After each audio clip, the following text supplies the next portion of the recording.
बिस्मिल्लाहिर्रहमानिर्रहीम। अस्सलाम वालेकुम वरहमतुल्लाहि वबरकातुहू। नाज़रीन करामी, ये वो नूरानी सआदत है जिसके मद्दे मुकाबिल तमाम लुत्फ़ करम और सआदतें सानवी दर्जा रखती हैं। हाफिज़ कुरान पर रब करीम के ताल्लुक़ का दरवाज़ा खोल दिया जाता है और उसके अपने मौला के साथ खुसूसी रब्त कायम हो जाता है। अल्लाह अज़्ज़ वजल की मदद और नुसरत हाफिज़ कुरान के शामिल हाल कर दी जाती है। अल्लाह जल्ला शानहू के जोदो करम, अनवार व तजल्लियात और एक ख़ास रूहानी बरकत का नज़ूल हाफिज़ कुरान पर होना शुरू हो जाता है। इरशाद बारी ताला है कि अगर हम ये कुरान किसी पहाड़ पर नाजिल फरमाते तो ऐ मुखातिब तू उसे देखता कि वो अल्लाह के खौफ से झुक जाता, फट कर पाश पाश हो जाता। और ये मिसालें हम लोगों के लिए बयान कर रहे हैं ताकि वो गौर व फिक्र करें। जलालत कुरान ये है कि इसकी अजमत और शौकत पहाड़ भी बर्दाश्त नहीं कर सकते। हम मुसलमान बिलखसूस हाफिज़ कुरान पर यह लुत्फ़ तो महज नबी अकरम सल्लल्लाहु अलैहि वसल्लम के सदक़े में हुआ है। हदीस मुबारक का मफ़हूम है कि हाफिज़ कुरान इस्लाम का अलम बरदार है। जिसने इसकी ताज़ीम की अल्लाह अज़्ज़ वजल उसको इज़्ज़त बख्शेंगे। सालिहीन का कौल है कि अगर किसी को नामालूम गम और फ़िक्र का एहसास हो जाए तो वह कुरान पाक की तिलावत शुरू कर दे। गम और फ़िक्र दफ़ातन ज़ाइल हो जाएंगे।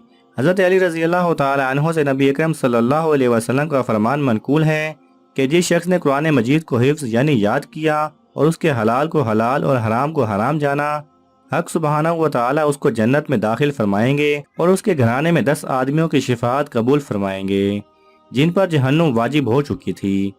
मेरे मुसलमान भाइयों, रातों को उठकर कलाम इलाही की तिलावत का एहतमाम किया करें। इससे ज़िंदगियों में बरकत अता होती है। वालिदैन की उम्र दराज कर दी जाती है, रोज़ी की तंगी दूर कर दी जाती है, चेहरा नूरानी कर दिया जाता है, कल्ब को राहत बख्श दी जाती है, तफक्कुरात से छुटकारा नसीब होता है, औलाद को नेकी की तौफीक नसीब होती है। जिस घर में तिलावत हो रही होती है रहमत के फरिश्ते उसे अपने घेरे में ले लेते हैं। उस घर के दरो दीवार को मिसले मुश्क कर दिया जाता है। हर सू खुशबू फैल जाती है, पूरे घर को मुअत्तर कर दिया जाता है, अनवार व तजल्लियात से मामूर कर दिया जाता है और सबसे बढ़कर कुर्बे इलाही नसीब होता है। ये खूबसूरत कलाम रब्बे कायनात का कलाम है। इसे हर मुसलमान अपनी इस्तेताअत के मुताबिक याद करने की कोशिश ज़रूर करे। रूह को पाकीज़ा करने का वाहिद ज़रिया तिलावत कुरान मजीद है। इस पाक कलाम पर गौर व फिक्र कीजिए, इंशाअल्लाह नफ़ा ही नफ़ा होगा। बिलखसूस हाफिज़ कुरान आज अहद कर लें कि अपनी ज़िंदगियों में अमली तौर पर कुरान अहकामात को दाखिल करेंगे।